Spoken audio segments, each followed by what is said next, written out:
Assalamualaikum warahmatullahi wabarakatuh. Yang terhormat Ibu Rika Hendra Safitri, SMA CCAK, selaku dosen pengampu mata kuliah Akuntansi Minyak dan Gas kelas A Palembang. Kami dari kelompok 3 akan menjelaskan materi mengenai A Profile of Petroleum Operation and Introduction to Oil and Gas Accounting. Namun sebelum masuki materi, saya akan memperkenalkan anggota kelompok 3. Yang pertama dimulai dari saya, Sarifah Ainia. Selanjutnya ada Wahyuni Anggraini, ada Rahmadin dan Nurfiana, dan juga Widya Ayu Aprianti. Untuk materi pertama akan dijelaskan oleh saya sendiri. Baiklah, untuk bab 1 yaitu profil operasi perminyakan. Jadi yang pertama itu adalah operasi dan karakteristik. Jadi perusahaan minyak dan gas saat ini terlibat dalam 4 jenis segmen yang berbeda.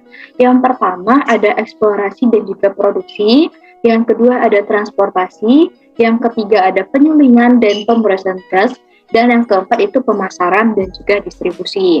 Nah, untuk ciri industri minyak dan gas itu ada 6. Yang pertama, tingkat risiko yang tinggi. Kedua, rentang waktu yang lama sebelum pengembangan investasi diterima. Yang ketiga, kurangnya korelasi antara besaran pengeluaran dan nilai dari setiap cadangan yang dihasilkan. Yang keempat, regulasi tingkat tinggi. Yang kelima adalah aturan pajak yang rumit. Yang keenam adalah aturan akuntansi keuangan khusus. Selanjutnya, materi mengenai asal-usul minyak bumi. Jadi, hipotesis yang paling banyak diterima tentang asal-usul minyak dan gas adalah teori organik. Jadi, teori organik ini merupakan suatu teori yang mengatakan bahwa minyak dan gas itu berasal dari bahan organik, seperti tumbuhan dan hewan laut yang hidup jutaan tahun yang lalu di daerah dataran rendah, biasanya di lautan dunia. Yang kedua adalah akibat kondisi seperti berat dan tekanan lapisan di atasnya yang menyebabkan partikel batuan yang terkikis membentuk batuan sedimen yang melibatkan proses kimia dan bakteri meliputi bahan organik menjadi minyak dan gas. Yang ketiga adalah setelah pembentukan, minyak dan gas bergerak ke atas melalui lapisan batuan sedimen karena tekanan dan kecenderungan alami minyak dan gas naik melalui air bermigrasi ke atas karena formasi batuan berpori dan permeabel kemudian terperangkap oleh lapisan batuan yang kedap air. Nah, selanjutnya prosedur eksplorasi dan metode. Untuk membawa minyak dan gas sampai ke permukaan, dibutuhkan proses yang panjang dan mahal. Industri migas modern membagi proses ini menjadi 2 tahap, yaitu tahap eksplorasi dan tahap produksi. Kegiatan eksplorasi dimaksudkan untuk mencari cadangan minyak dan gas. Kegiatan ini dibagi menjadi beberapa tahap, yakni studi geologi, studi geofisika, survei seismik, dan pengeboran eksplorasi. Tahap yang pertama dilakukan adalah studi geologi dan geofisika atau GNG. Studi geologi dilakukan untuk memahami struktur dan susunan batu di lapisan bawah permukaan. Dari hasil studi ini, maka dapat diketahui area yang perlu dikaji lebih lanjut menggunakan studi geofisika. Studi geofisika bertujuan untuk mengetahui sifat fisik batuan mulai dari permukaan hingga kedalaman beberapa kilometer di bawahnya. Proses ini bisa memakan waktu 6 bulan hingga 1,5 tahun, tergantung pada luasnya area dan kedalaman yang dituju. Selanjutnya, metode yang paling banyak digunakan untuk mengetahui sifat fisik batuan adalah survei seismik. Melalui kegiatan seismik, keadaan di bawah tanah dapat direkonstruksi menjadi gambar 3D maupun 4D. Kegiatan seismik ini berlangsung selama 1-4 tahun, tergantung dari lokasi dan tipe reservoir. Berdasarkan hasil interpretasi gambar, jika ditemukan lapisan yang berpotensi menyimpan cadangan migas, maka langkah selanjutnya akan dilakukan kegiatan pengeboran eksplorasi. Catatan, data seismik yang akurat belum tentu menjamin terdapatnya cadangan migas. Data tersebut harus dibuktikan dengan kegiatan pengeboran. Semakin dalam lapisan yang dibor, maka semakin besar biaya yang harus dilakukan. Lama pengeboran satu sumur bisa memakan waktu 1-4 tahun.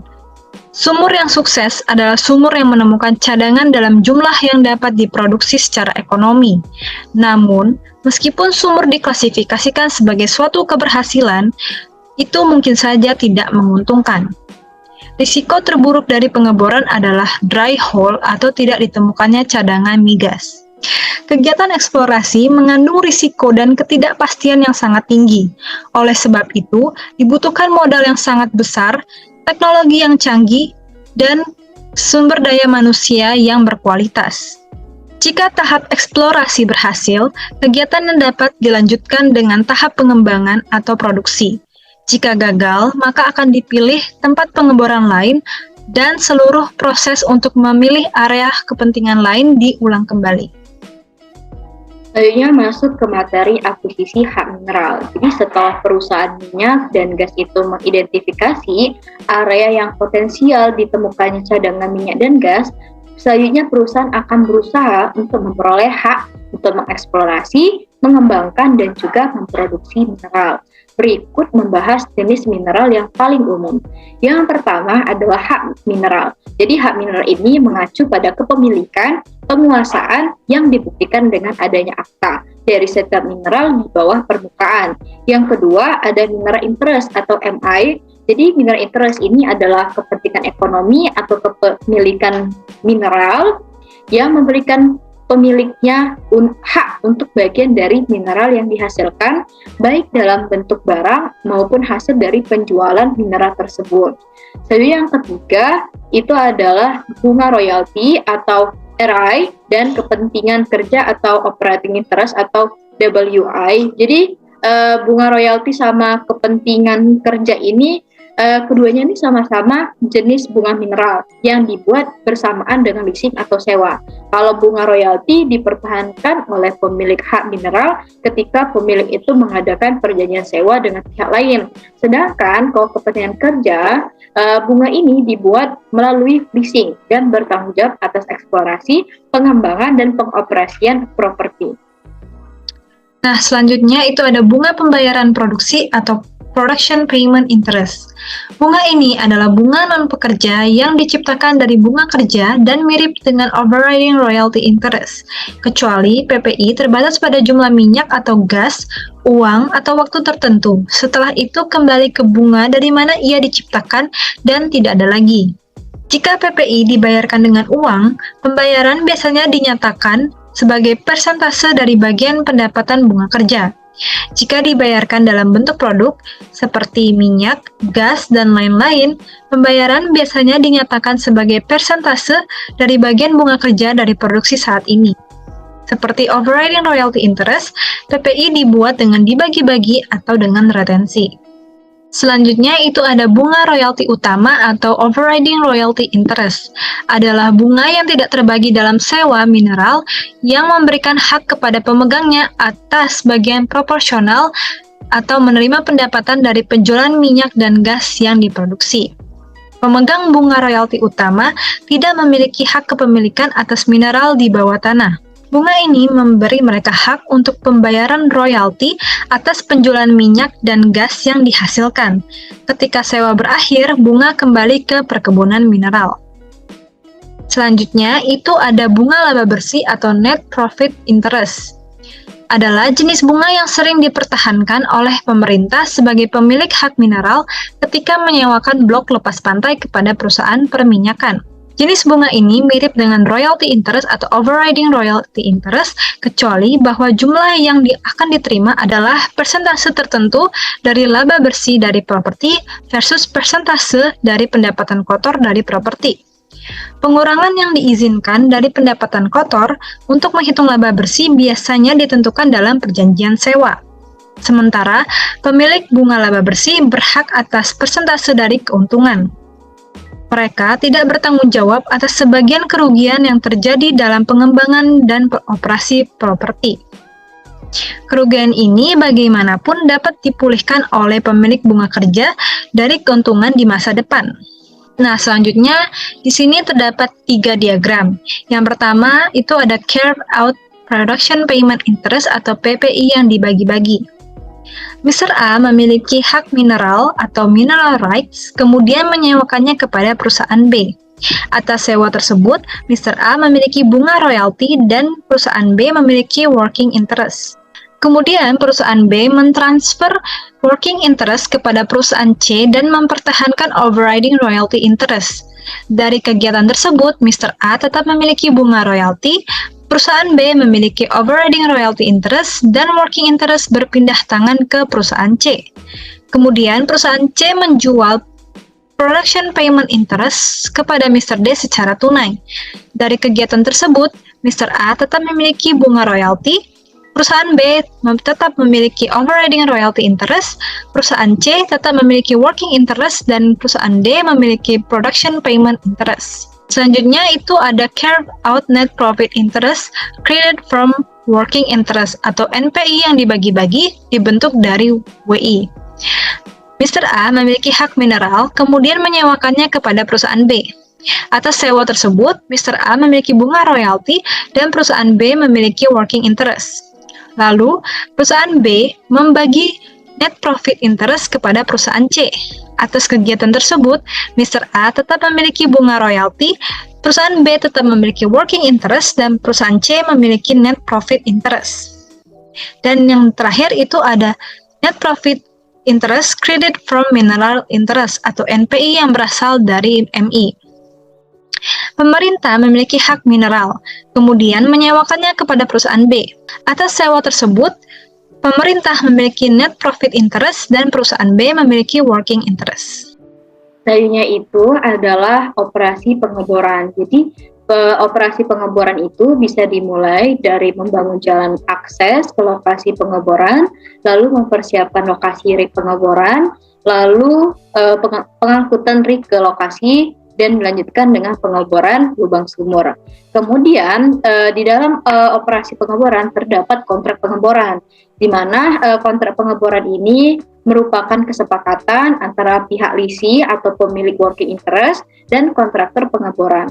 Salah satu isi kesepakatannya adalah hak dan kewajiban penyewa dan kontraktor. Berikut adalah 3 jenis sumur yang biasa digunakan. Pertama ada sumur pengeboran konvensional. Jadi sumur ini dibor secara vertikal, lurus dari atas ke bawah. Selanjutnya yang kedua ada sumur pengeboran berarah. Jadi sumur ini dibor lurus sampai kedalaman yang telah ditentukan, kemudian dilengkungkan atau dimiringkan sehingga dasar lubang sumur berada pada lokasi yang diinginkan. Yang ketiga ada sumur pengeboran horizontal. Jadi sumur ini awalnya dibor lurus ke bawah, tetapi kemudian secara bertahap melengkung sampai lubang sejajar dengan permukaan bumi dengan pengeboran benar-benar mencapai arah horizontal melalui formasi. Selanjutnya itu proses pemulihan. Proses produksi umumnya dibagi menjadi 3 jenis metode pemulihan, yakni primer, sekunder, dan tersier. Pemulihan awal atau primer minyak dan gas adalah dengan menggunakan penggerak reservoir alami atau dengan memompa. Penggerak alami terjadi ketika air atau gas yang cukup ada di reservoir di bawah tekanan tinggi. Tekanan reservoir memberikan energi alami yang dibutuhkan untuk mengarahkan minyak ke lubang sumur. Jika penggerak alami yang ada tidak mencukupi, minyak dapat dipompa ke permukaan menggunakan unit pompa balok. Ketika jumlah maksimum minyak dan gas telah dipulihkan dengan metode pemulihan primer dan tekanan reservoir sebagian besar telah habis, pemulihan sekunder dapat dilakukan. Pemulihan sekunder terdiri dari menginduksi drive buatan ke dalam lapisan untuk menggantikan drive alami. Metode yang paling umum adalah water flooding, yakni menyuntikkan air di bawah tekanan ke dalam lapisan untuk mendorong minyak ke lubang sumur. Setelah upaya kedua untuk memulihkan minyak, upaya ketiga yang disebut pemulihan tersier dapat dilakukan. Perbedaan antara metode pemulihan sekunder dan tersier mungkin sebenarnya tidak jelas. Beberapa metode pemulihan sekunder juga dianggap sebagai metode pemulihan tersier dan sebaliknya. Pemulihan tersier melibatkan penggunaan metode pemulihan yang ditingkatkan untuk menghasilkan minyak. Metode pemulihan tersier termasuk injeksi bahan kimia, gas, atau panas ke dalam sumur untuk memodifikasi sifat fluida dan dengan demikian meningkatkan pergerakan minyak melalui pembentukan. Bentuk pemulihan tersier yang lebih baru menggunakan teknologi gelombang mikro, yang memperkenalkan gelombang mikro ke reservoir di iklim utara untuk menghangatkan minyak. Metode tersier mungkin sangat mahal, dan banyak metode masih dalam tahap perkembangan. Bahkan dengan metode pemulihan terbaik, sejumlah besar minyak tetap terkunci dalam lapisan. Beberapa ahli memperkirakan bahwa setidaknya 50% minyak tidak dapat dipulihkan dengan teknologi saat ini. Jumlah migas yang akan dipulihkan di masa depan dari sumur-sumur tua sebagian ditentukan oleh harga migas. Banyak lagi proyek sekunder dan tersier akan dicoba ketika harga produk minyak bumi membuat pemulihan seperti itu layak secara ekonomi. Selanjutnya itu produksi dan penjualan migas. Yang pertama, produksi. Kegiatan produksi bertujuan untuk mengangkat migas ke permukaan. Pada kegiatan ini mencakup pengeboran sumur, pengembangan, serta pembangunan fasilitas produksi. Aliran migas akan masuk ke dalam sumur, lalu dinaikkan ke permukaan melalui tubin. Migas kemudian dialirkan ke sumur, lalu dinaikkan ke permukaan melalui pipa salur. Setelah itu, dialirkan lagi ke separator yang akan memisahkan keduanya dari material yang tidak dibutuhkan, hingga akhirnya minyak dan gas saling dipisahkan. Kemudian, minyak akan masuk ke alat heater treaters untuk memisahkan air dan kotoran lainnya dari minyak. Tahap selanjutnya itu ada penjualan. Pada titik ini, minyak biasanya dimasukkan ke dalam tangki penyimpanan untuk disimpan sampai dikirim ke pembeli. Ketika minyak dijual, akan diukur saat dipindahkan dari tangki penyimpanan ke transportasi truk atau pipa minyak. Gas yang tidak disimpan dalam sewa diukur saat dikumpulkan, diproses, dan ditransfer ke konsumen melalui pipa gas. Proses ini biasanya memakan waktu 6 bulan sampai dengan 3 tahun. Jumlah minyak yang ditransfer dari tangki penyimpanan ke truk pengangkut atau pipa dicatat pada dokumen yang disebut run ticket. Jumlah pembayaran minyak didasarkan pada informasi yang tercatat dalam run ticket tersebut. Pernyataan pembayaran gas digunakan untuk mencatat informasi serupa untuk produksi dan penjualan gas. Pada kontrak kerjasama yang dianut Indonesia, semua biaya yang timbul dari kegiatan eksplorasi dan produksi sepenuhnya ditanggung oleh kontraktor, dan nantinya akan dikembalikan saat lapangan sudah menghasilkan produk berupa minyak dan gas. Baiklah, materi selanjutnya adalah bab 2, yaitu pengantar akuntansi minyak dan gas. Akuntansi migas berkaitan dengan akuntansi untuk 4 biaya dasar yang dikeluarkan oleh perusahaan dengan kegiatan eksplorasi dan produksi migas. Keempat jenis biaya dasar ini yaitu yang pertama ada biaya akuisisi atau acquisition cost. Biaya ini dikeluarkan untuk memperoleh properti seperti untuk memperoleh hak eksplorasi, pengeboran, dan produksi migas alam. Di dalam negeri, hak ini biasanya diperoleh dengan memperoleh sewa minyak, gas, dan juga mineral. Kemudian yang kedua ada biaya eksplorasi atau exploration cost, merupakan biaya yang dikeluarkan dalam eksplorasi properti di mana melibatkan identifikasi area yang mungkin memerlukan pemeriksaan area tertentu, termasuk pengeboran sumur eksplorasi. Kemudian yang ketiga yaitu biaya pengembangan atau development cost. Biaya ini dikeluarkan untuk menyiapkan cadangan terbukti untuk produksi, yaitu untuk memperoleh akses ke cadangan terbukti dan menyediakan fasilitas untuk mengekstraksi, mengolah, mengumpulkan, dan menyimpan migas. Kemudian yang terakhir yaitu ada biaya produksi atau production cost, merupakan biaya yang dikeluarkan untuk mengangkat migas ke permukaan dan dalam mengumpulkan, merawat, dan menyimpan migas.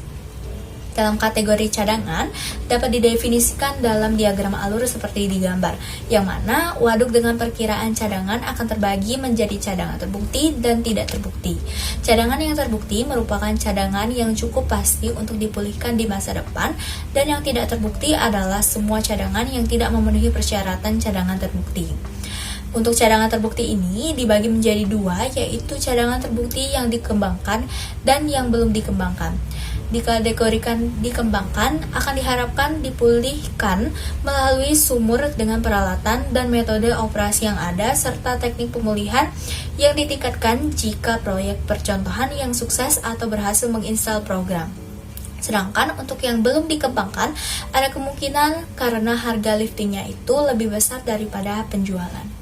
Selanjutnya, pada gambar ini merupakan contoh dari sumur eksplorasi dan pengembangan yang mana semua sumur diasumsikan menemukan minyak pada kedalaman atau cakrawala yang sama.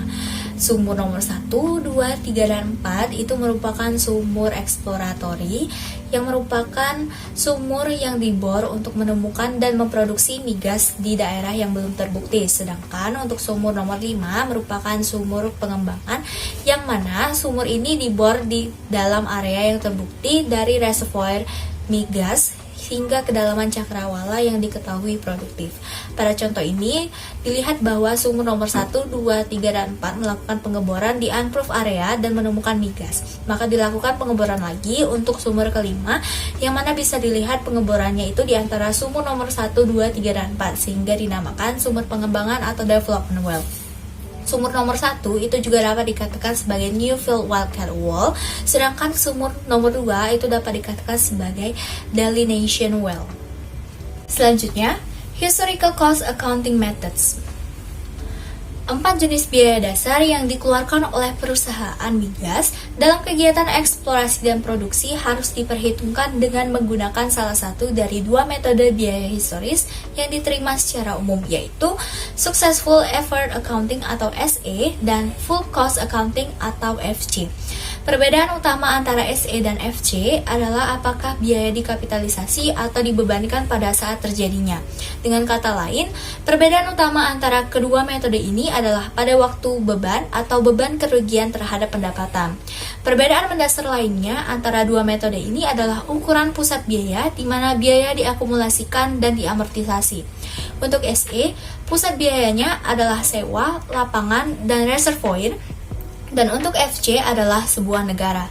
Secara khusus, SE memperlakukan biaya eksplorasi yang tidak secara langsung menemukan migas sebagai biaya periode dan biaya eksplorasi yang berhasil sebagai pengeluaran modal. Berdasarkan FC, semua biaya eksplorasi akan dikapitalisasi. Berdasarkan kedua metode ini, biaya akuisisi dan pengembangan dikapitalisasi dan biaya produksi dibebankan. Meskipun biaya pengembangan dapat mencakup sumur pengembangan yang tidak berhasil, semua biaya pengembangan dikapitalisasi dalam SE, karena tujuan kegiatan pengembangan dianggap untuk membangun sistem produksi sumur dan peralatan serta fasilitas terkait daripada mencari migas. Pada tabel ini menunjukkan perlakuan akuntansi yang membandingkan SE dengan FC. Capitalize atau kapitalisasi dilambangkan dengan C dan expend atau beban dilambangkan dengan E. Dalam SE, biaya GNG exploratory dry hole akan dibebankan dan langsung masuk ke laba rugi. Sedangkan untuk FC, biaya tersebut boleh dikapitalisasi. Untuk biaya produksi dalam metode SE ataupun FC itu akan sama-sama dibebankan. Saya akan menjelaskan mengenai historis perkembangan metode akuntansi dan juga statusnya yang terkini. Jadi, akuntansi untuk kegiatan produksi minyak dan gas ini itu menimbulkan banyak masalah teknis dan juga teoritis. Ada 4 alasan penting kontroversi seputar prosedur akuntansi yang digunakan oleh perusahaan eksplorasi dan juga produksi minyak dan gas. Yang pertama itu karena resikonya yang tinggi, kedua itu biaya investasinya juga tinggi, lalu kurangnya korelasi antara ukuran pengeluaran dan juga nilai cadangan yang dihasilkan, dan terakhir itu rentang waktu yang lama dari saat biaya pertama kali dikeluarkan hingga manfaatnya diterima. Nah, selain itu juga ada perpajakan dan juga peraturan yang telah menempatkan tuntutan pada sistem akuntansi dan juga pelaporan perusahaan. Ada urutan perkembangan atau historisnya, dimulai dari tahun 1969, ini ada AICPA itu mengeluarkan ARS atau Accounting Research Study nomor 11 tentang pelaporan keuangan dalam industri ekstraktif, dan di sini mendukung metode Successful Efforts. Nah, lalu tahun 1975 itu ada Undang-Undang Energi dan juga Konservasi Federal itu disahkan, lalu mengharuskan SEC atau Securities and Exchange Commission itu menyetujui aturan akuntansi minyak dan gas yang dikembangkan oleh FASB. Dan akibatnya ini pada tahun 1977 mengeluarkan PSAK nomor 19. Selanjutnya pada tahun 1978 SEC ini mengeluarkan aturan yang lebih lanjut di mana perusahaan penghasil minyak dan gas itu dapat menggunakan metode FC atau full cost dan juga IRS 258, atau mereka dapat menggunakan metode SE atau successful efforts. Nah, artinya di tahun ini sudah bisa menggunakan kedua metode tersebut. Lalu tahun 1979 itu FASB mengeluarkan PSAK nomor 25 yang pada dasarnya sebenarnya menangguhkan PSAK nomor 19, di mana persyaratan bahwa metode successful efforts akuntansi itu yang berhasil untuk digunakan.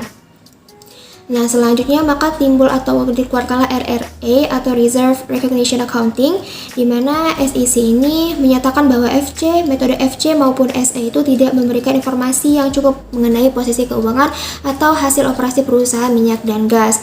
Nah, di sini makanya SEC itu dia mengeluarkan RRA, di mana pendapatan akan diakui ketika cadangan ditemukan dan ketika mereka diproduksi dan juga dijual. Nah, pada tahun 1981 SEC ini memutuskan akhirnya RRA ini tetap bukanlah jawaban yang diinginkan, sehingga FSB akhirnya mengeluarkan PSAK nomor 69, di mana isinya itu terkait dengan berdasarkan sejarahnya, berdasarkan nilainya, dan juga perusahaan publik dan non-publik itu diharuskan untuk mengungkapkan 2 item informasi.